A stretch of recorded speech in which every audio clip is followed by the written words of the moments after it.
Good morning बच्चे, कैसे हो आप लोग? बिंदास?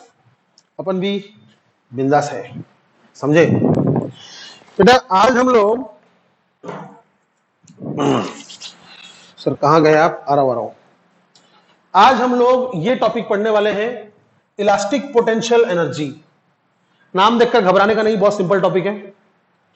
हम लोग को समझ में आ रहा है एक चीज कि किसी भी बॉडी का शेप चेंज करने के लिए हमें फोर्स लगाना पड़ता है, हमें फोर्स लगाना पड़ता है। और अगर हम फोर्स लगा रहे हैं और वो बॉडी इलास्टिक है तो उसका शेप चेंज होगा, यानी डिस्प्लेसमेंट होगा। तो सिंपल सी बात है यार, अगर हम फोर्स लगाएंगे डिस्प्लेसमेंट होगा, इसका मतलब हम लोग वर्क कर रहे हैं। क्या कर रहे हैं? वर्क। समझे? हम लोग वर्क कर रहे हैं, ठीक है। और अगर हम लोग वर्क कर रहे हैं तो जरूर उस सिस्टम में एनर्जी स्टोर होगा। समझ गए? तो what is elastic potential energy? It is equal to the work done. It is equal to the work done. समझे? किस लिए work done? In order to change the dimensions, in order to change the dimensions of a body, of course elastic body। समझे? अब देखिए, किसी plastic body को हमने ले लिया, समझिए बात को समझिए। हमने अगर कोई प्लास्टिक बॉडी ले लिया, प्लास्टिक मतलब पॉलीथीन नहीं, प्लास्टिक मतलब जो इलास्टिक ना हो, कोई भी हमने प्लास्टिक बॉडी ले लिया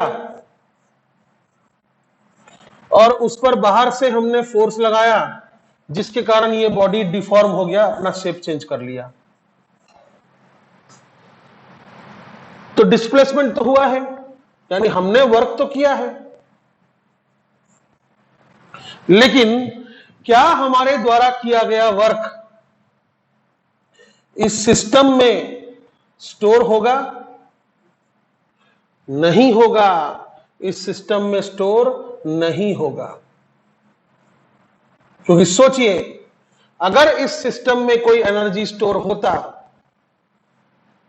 अगर हमारे वर्क करने की वजह से इस सिस्टम में कोई एनर्जी अगर स्टोर होता, तो यह बॉडी प्लास्टिक नहीं कहलाता। यानी जब किसी इलास्टिक बॉडी को, जब किसी इलास्टिक बॉडी को, सुनिएगा ध्यान से, हम बाहर से फोर्स लगाते हैं जिसके वजह से उसका शेप चेंज हो जाता है, तो हम जो वर्क करते हैं वो वर्क उसके अंदर में एनर्जी बन के स्टोर होगा, यहां नहीं होगा।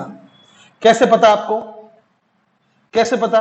क्योंकि वही एनर्जी को जो उसने स्टोर किया है उसी को यूज करके वापस अपना शेप चेंज करेगा। ये करेगा क्या? बताइए। किसी प्लास्टिक बॉडी को अगर आपने डिफॉर्म कर दिया तो वापस से रिफॉर्म होगा क्या? नहीं। इसका मतलब क्या हो रहा है? हम जो वर्क कर रहे हैं वो उसके अंदर एनर्जी बन के स्टोर नहीं हो रहा है, वो लॉस्ट हो जा रहा है। जो वर्क हम कर रहे हैं वो लॉस्ट हो जा रहा है। लेकिन अगर कोई परफेक्टली इलास्टिक बॉडी है और हमने उसको डिफॉर्मिंग फोर्स देकर उसका शेप चेंज कर दिया है, यानी हमने उस पर वर्क किया है, तो वर्क उसके अंदर एनर्जी बन के स्टोर होगा, जिसके दम से, जिस एनर्जी के दम से, जिस एनर्जी के हेल्प से वो वापस अपना शेप को रिफॉर्म करेगा। हम क्या करेंगे? डिफॉर्म। तो हमारा वर्क कौन सा वर्क है? डिफॉर्मिंग वर्क है। और वो एनर्जी बन के स्टोर हो जाएगा, वो कौन सा एनर्जी है? रिफॉर्मिंग एनर्जी है। और ऐसा हरकत प्लास्टिक बॉडी में नहीं होता है। तो इसीलिए नाम क्या है? Elastic potential energy, which is equal to the work done in order to change the dimensions of the body. Of course, elastic body. समझ गए आप बात को? तो ये जो मैंने लिखा है इसको लिखिएगा, ठीक है? अब चलो हम लोग फॉर्मूला डिराइव करते हैं। अभी हम यहां पर टेंसाइल वाला एग्जांपल लेंगे, शियर और बल्क वाला एग्जांपल नहीं लेंगे। तो हम लिखेंगे let us consider a uniform wire of original length L naught, cross sectional area, याद है आपको क्रॉस सेक्शनल एरिया क्या होता है? Area A and Young's modulus Y, समझे? फिर मान लीजिए अ डिफॉर्मिंग फोर्स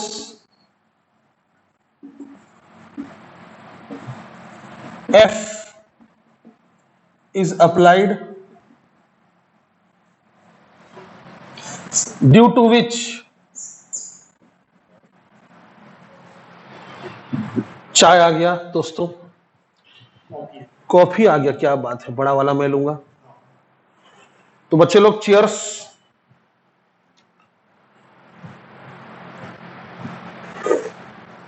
हा, रुक जाइए यार, थोड़ा चाय पीने दीजिए। हाँ वही coffee, let me have coffee first.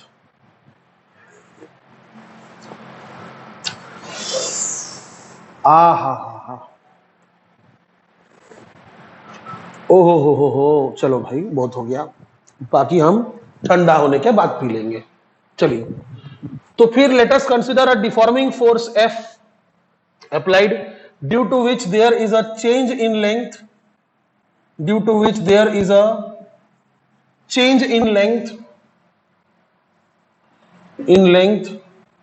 कितना? Delta L।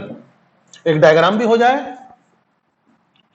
ये मान लीजिए वायर है, इसका ओरिजिनल लेंथ है L0, मैंने इस वायर को फोर्स लगाया, इस वजह से वायर थोड़ा सा लंबा हो गया, और ये कितना लंबा हुआ भाई? डेल्टा L, ठीक है?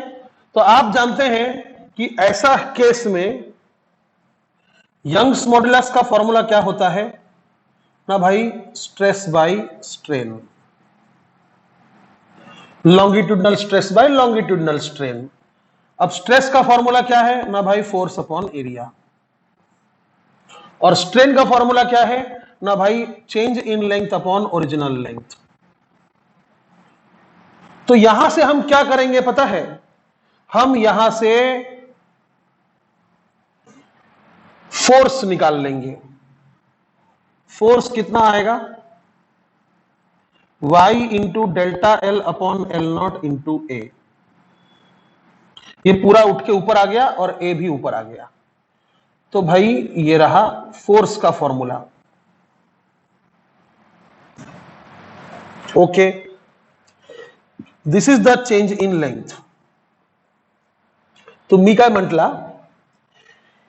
क्या फोर्स कांस्टेंट है? Is force constant? प्लीज इस क्वेश्चन का आंसर दीजिए। Is force constant?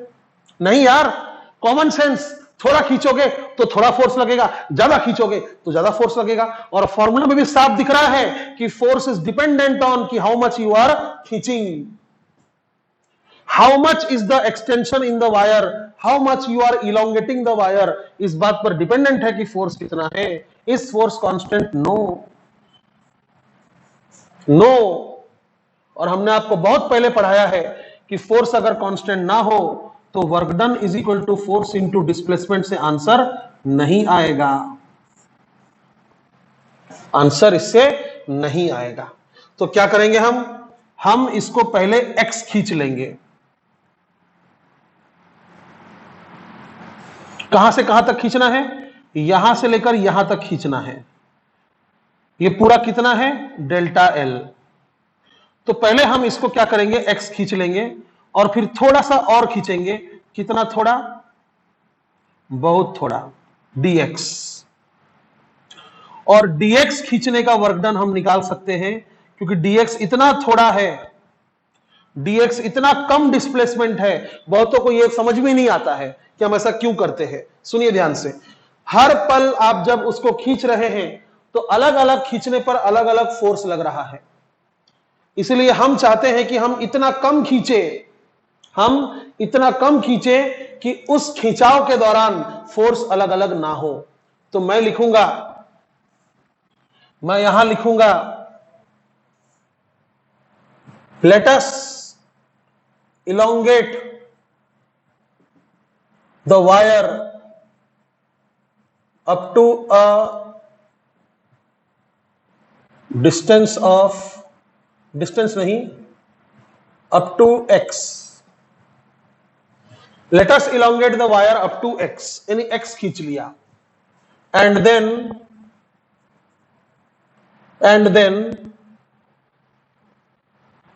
additional elongation of dx is given।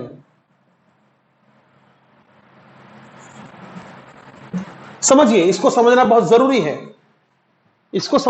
जरूरी है, हम फॉर्मूला डिराइव कर रहे हैं। हम जानते हैं कि फोर्स इंटू पूरा डिस्प्लेसमेंट से वर्क नहीं मिलेगा। हम वर्क क्यों निकालना चाहते हैं? क्योंकि वर्क ही पोटेंशियल एनर्जी होगा, और वर्क का फॉर्मूला आमतौर पर क्या होता है? Force into displacement. बट ये फॉर्मूला तब यूज होता है जब फोर्स कांस्टेंट होता है। क्या हमारा फोर्स कांस्टेंट है? नहीं है। तो मैं सोच रहा हूं कि पहले थोड़ा x खींच लिया जाए और फिर हम dx खींच लेंगे।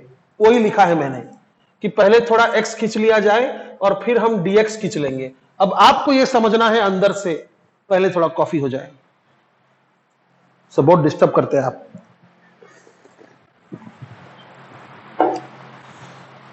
अबे सुखी, चैन, आराम, इन सब में तो सब पढ़ लेता है। तुम पढ़ो डिस्टरबेंस में, तुम पढ़ो मुसीबत में, तब जाकर तुम्हारा रिजल्ट एक नंबर आएगा। आराम से तो सब पढ़ लेगा, समझे? हाँ, तो मैं क्या बोल रहा था कि अलग अलग डिस्प्लेसमेंट के लिए फोर्स अलग अलग हो रहा है, क्योंकि हमको देख रहे हैं कि force is dependent on displacement. तो हमने पहले x खींच लिया, फिर dx खींच लिया। dx क्यों खींचा, समझो बात को। क्योंकि dx इतना छोटा डिस्प्लेसमेंट होता है, ये आप अच्छे से जानते हैं। आप लोग छोटे बच्चे नहीं रहे, आपको अच्छे से मालूम है कि dx बहुत छोटा डिस्प्लेसमेंट है। तो dx इतना छोटा डिस्प्लेसमेंट होता है कि उस दौरान dx खींचते वक्त फोर्स अलग अलग नहीं होगा, क्योंकि dx बहुत छोटा है। तो मैं बोलूंगा therefore the work done in elongating the wire by dx will be given by क्या? यही फॉर्मूला। क्यों ये फॉर्मूला? क्यों? क्योंकि आप समझ रहे हैं कि dx इतना छोटा डिस्प्लेसमेंट है कि फोर्स चेंज नहीं होता है। तो फोर्स अगर चेंज नहीं होता है तो आप ये फॉर्मूला लगा सकते हैं, समझे? तो पूरा वर्क मिल गया क्या? बताइए, यहां से लेकर यहां तक आपको पूरा वर्क मिल जाएगा? नहीं, आपको सिर्फ dx का वर्क मिलेगा। इसलिए छोटा सा work dw is equal to force into dx। अब रहा सवाल फोर्स क्या लिखेंगे, तो फोर्स हम यहां से उठाएंगे। मुझे बताइए, आप कहां तक खींच चुके थे? x तक खींच चुके थे। तो x तक खींचने पर फोर्स कितना होगा? ध्यान से देखिए, पूरा खींचने पर फोर्स के इक्वेशन में डेल्टा एल लिखाया था। तो x तक खींचने पर फोर्स के इक्वेशन में डेल्टा एल की जगह x लिखाएगा, लिख दो। y into x into A upon L not into dx। ये हो गया तुम्हारा। ये एक्सप्रेशन को समझो। ये एक्सप्रेशन क्या हो गया? This is the work done in order to stretch the wire, elongate the wire, extend the wire, खींच the wire by dx। dx खींचने के लिए वर्क कितना करना पड़ा, फोर्स इंटू डिस्प्लेसमेंट। अब आपको कहां से कहां तक खींचना है, पूरा जीरो से लेकर डेल्टा एल तक खींचना है, तो इंटीग्रेट मार दो ना। देयरफॉर पूरा वर्क विल बी इसका इंटीग्रेशन, पूरा वर्क विल बी dw का इंटीग्रेशन कहां से कहां तक, जीरो से डेल्टा एल तक, जीरो से डेल्टा एल तक, है ना। तो क्या है भाई, इंटीग्रेशन तो बड़ा सिंपल है, जीरो से डेल्टा एल तक dw की जगह ये लिख सकते हैं,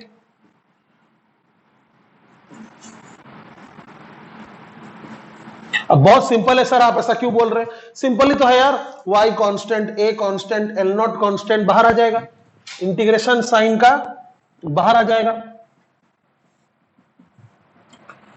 तो इंटीग्रेशन साइन के बाहर लिखेंगे हम क्या क्या, y, a और l नॉट, अंदर क्या बचेगा, x अपॉन x, बस x बचेगा, कहां से कहां तक, जीरो से डेल्टा l तक। फिर करना क्या है यार, x का इंटीग्रेशन कितना होता है, एक्स स्क्वायर बाई 2 होता है ना,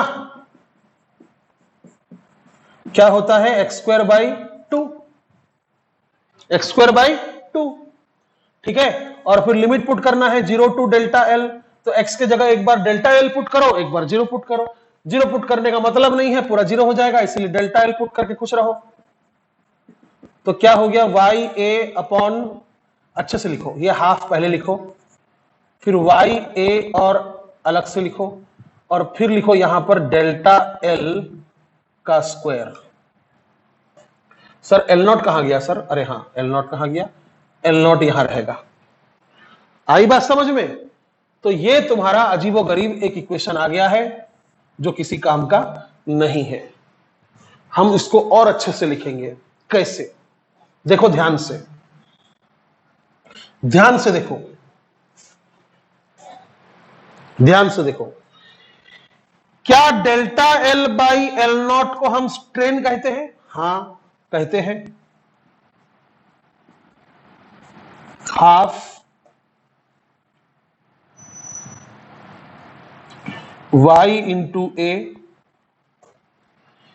हम क्या करेंगे, एक एल नॉट ऊपर मल्टीप्लाई कर देंगे, एक एल नॉट नीचे मल्टीप्लाई कर देंगे, उससे क्या होगा, ये एल नॉट का स्क्वायर हो जाएगा, हो जाएगा, तो हम इसको लिख देंगे इसके अंदर, क्योंकि इसका स्क्वायर है, क्या बोलते हैं, सही है।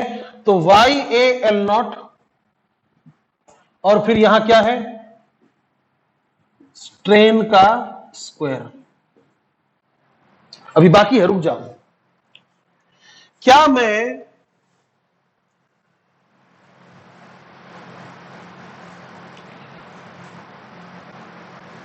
ध्यान से देखो,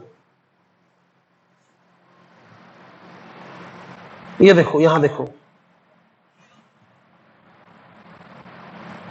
y इंटू ए अपॉन डेल्टा एल है, ये मजा नहीं आएगा। हम एक काम कर सकते हैं, हम अलग से लिखेंगे यहां पर कि भाई y इज इक्वल टू होता है स्ट्रेस अपॉन स्ट्रेन, होता है, हाँ भाई होता है। तो मैं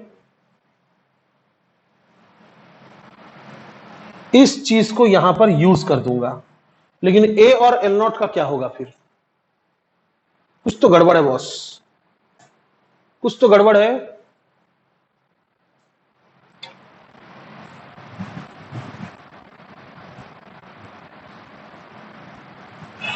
ठीक है आगे बढ़ते हैं, चलो। स्ट्रेस का फॉर्मूला है फोर्स अपॉन एरिया, इसको मैं लिख दूंगा फोर्स अपॉन एरिया, इधर है y, इधर है स्ट्रेन, है ना, तो एरिया इधर आ जाएगा, y into area is equal to F upon strain,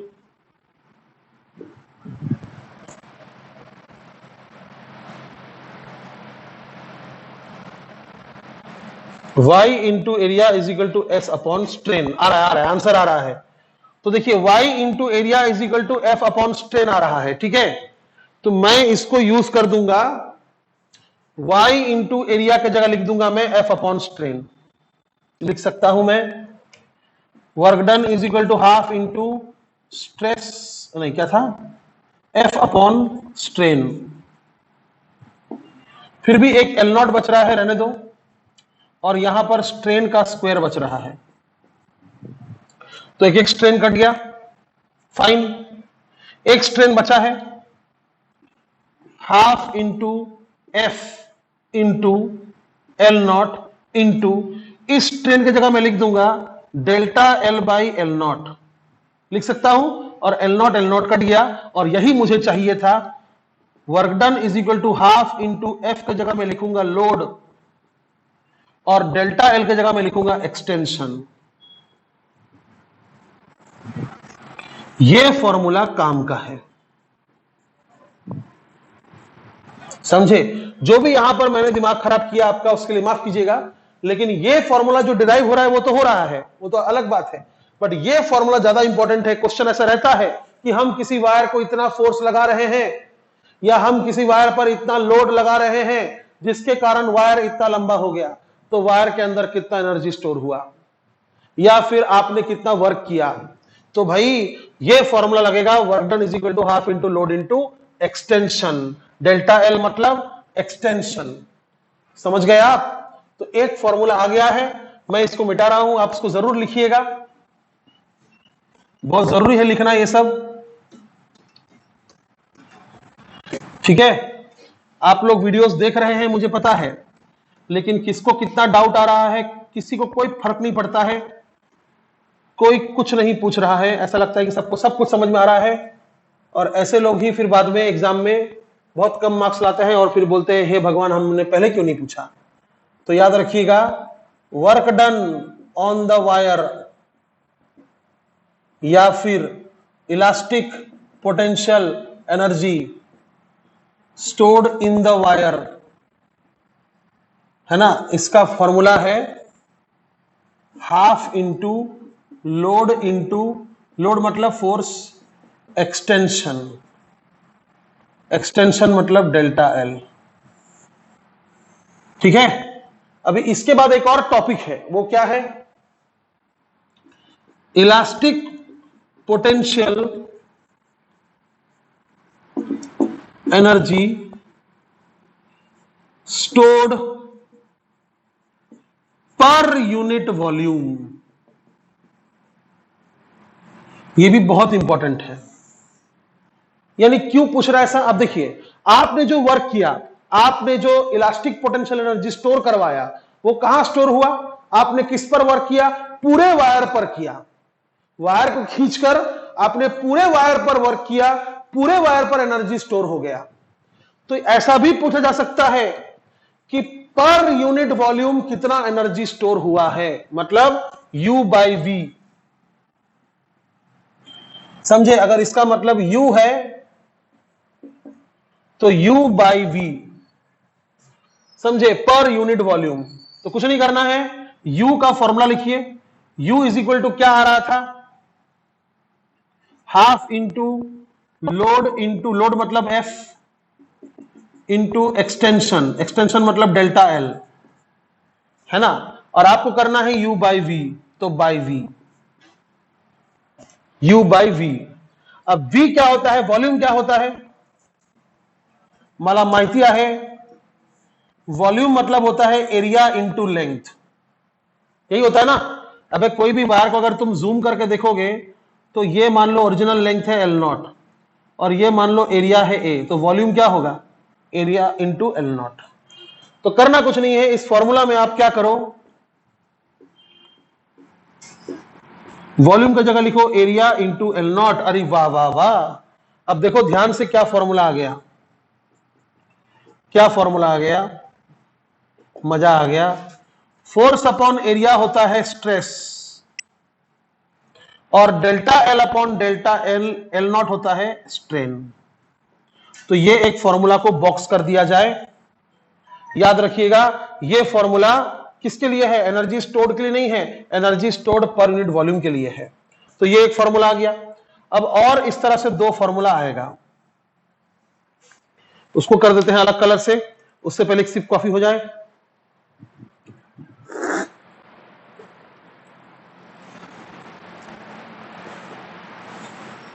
okay boss, चलो याद रखना ये formula Young's modulus is equal to stress upon strain होता है, ठीक है।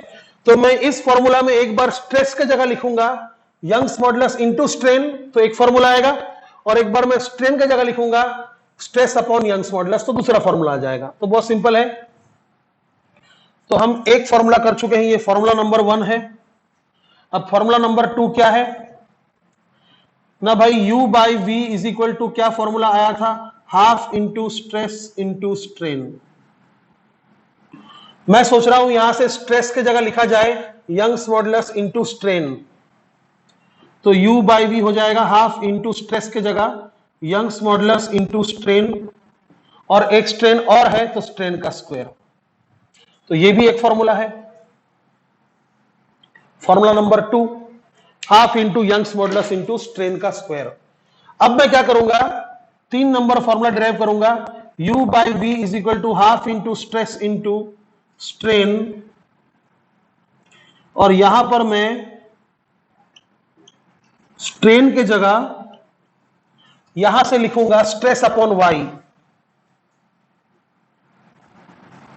तो कैसा फॉर्मूला आ गया ना भाई, फॉर्मूला आ गया U by V is equal to half into stress का स्क्वायर अपॉन वाई। ये तीसरा फॉर्मूला है। तो बच्चे लोग याद रखिएगा, ये फॉर्मूला तभी यूज करना है जब पूरे वायर पर वर्क डन पूछेगा, पूरे वायर पर वर्क डन पूछेगा, work done on the wire, या फिर पूरे वायर में कितना एनर्जी स्टोर हो रहा है तब पूछेगा। और अगर पर यूनिट वॉल्यूम पूछ रहा है तो आपके पास 3 फॉर्मूला है, एक half into stress into strain, एक half into Y into strain का स्क्वायर, और एक हाफ इंटू स्ट्रेस का स्क्वायर अपॉन वाई। तो कैसे सीखा जाए इस चीज को, कैसे सीखा जाए, कैसे याद किया जाए, देखो जहां स्ट्रेस और स्ट्रेन दोनों है वहां वाई नहीं है, जहां पर स्ट्रेस और स्ट्रेन दोनों है वहां वाई नहीं है। अब अगर ध्यान से देखा जाए, स्ट्रेन का स्पेलिंग ये है और स्ट्रेस का स्पेलिंग ये है। ध्यान से देखिएगा, स्ट्रेन का पहला 3 अक्षर और स्ट्रेस का पहला 3 अक्षर सेम है। उसके बाद यहां पर ए है और यहां पर ई है। पहले कौन आता है, पहले आता है ए। तो इसीलिए जहां स्ट्रेन होगा वहां वाई ऊपर होगा, समझे। और बाद में कौन आता है, ई। अबे होता है ना, पहले ई, ए, फिर ई, फिर आई, फिर ओ, फिर यू। ई के पहले ए आता है ना।